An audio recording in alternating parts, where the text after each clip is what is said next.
Most bankers aren't ready to help you until after their third cup of coffee. But with Central National Bank's after-hours service, you don't have to wait for the bank lobby to open to get help. You can contact us from 6 to 8:30 in the morning or from 5 to 10 in the evening, and we'll connect you to a real, live, local person who can answer questions and fix problems 7 days a week. Bank different. Bank Central. Central National Bank. Member FDIC.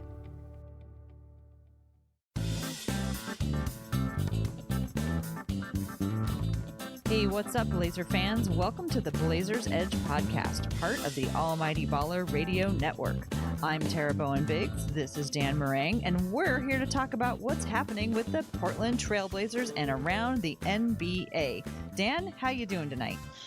Not too bad. I mean, basketball season is finally upon us. We've got some games under our belt. I'm kind of sitting here like post Thanksgiving meal with my basketball belly out, not quite fully extended, but the belt has been loosened. A notch has been taken out. You still have room for like maybe one more basketball sandwich later. I'm taking it in right now. I'm actually watching Pelicans Lakers as we record this, and it's just as ugly as you'd imagine it. So I'm just trying to get a little bit of work on the Pelicans before they come to town for Portland.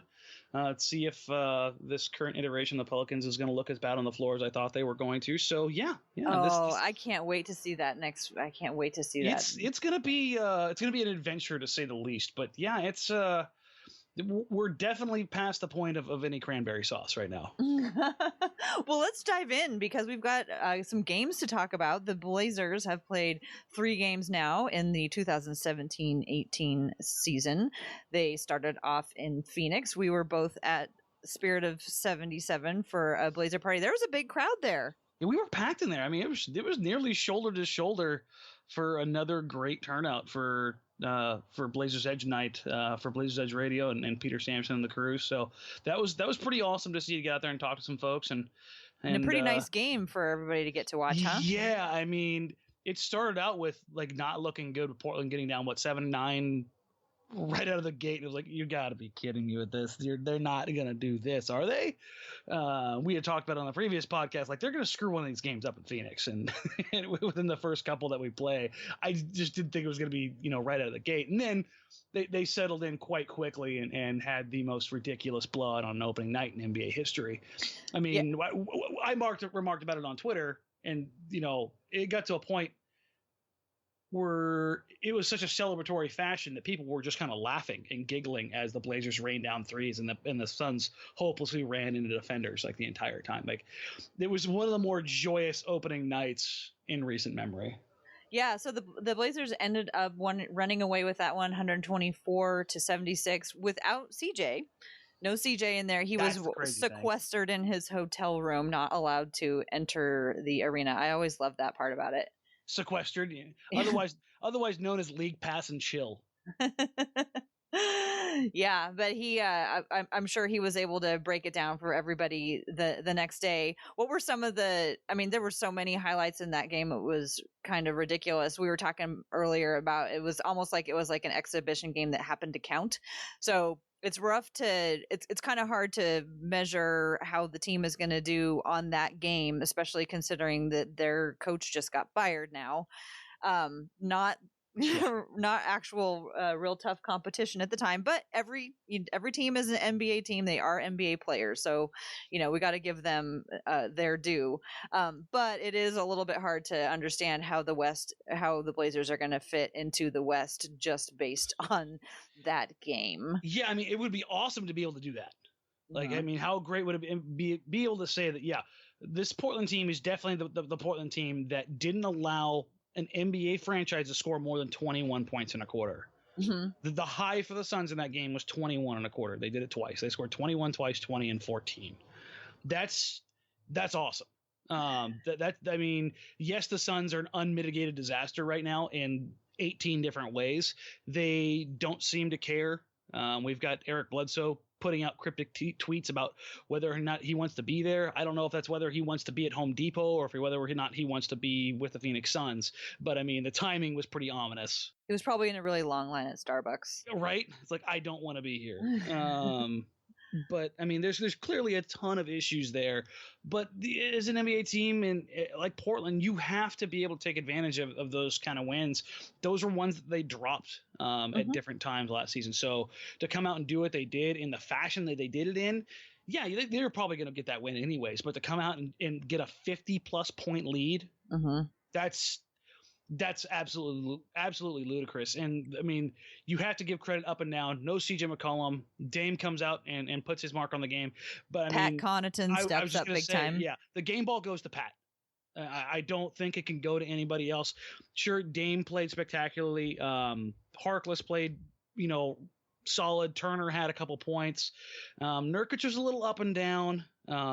Davis was where he needed to be. Napier came out in garbage time and looked really good. But I think Pat Connaughton was the guy who really got it done. He played more than anybody, shot the lights out. We talked about it post game. If you were going to look at Pat Connaughton's stat line and take his name off of it, 9 of 14, 4 of 7 from 3, couple rebounds, couple assists, took care of the ball, just a stellar night scoring and efficiently. If you were going to say, okay, that's a Portland Trailblazer, who is that? Which one is it? Yeah. It's CJ. I mean, it's the most CJ line you've ever seen. 9 of 14 from the field, 4 of 7 from 3, 2 of 2 from the free throw line.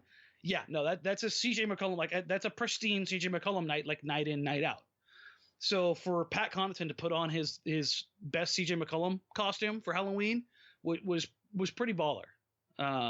Asking him to be any kind of contributor after the role that he's played with Portland and his time here is probably a step up, on the total poll.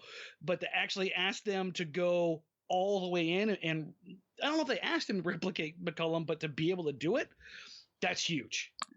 Sure.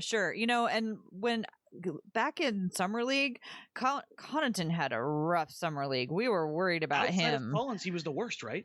Yeah, I mean, the summer before, I had enjoyed watching him at Summer League because I have always felt like he has a really good command of the game and a really good kind of leadership type presence on the floor when he's in with guys who are looking to him for that. He has that floor leadership, yeah, that calm savvy. But it was not impressive this summer, but he's really, I was really pleased to see that he felt, I mean, it felt like he'd grown up, like something had clicked with him, and he wasn't playing outside of himself. He was doing exactly what was asked of him. It felt like he was playing the role that he was asked to play, and he wasn't trying to do everything. He was just trying to do the things he was asked to do. And it's always nice to see that.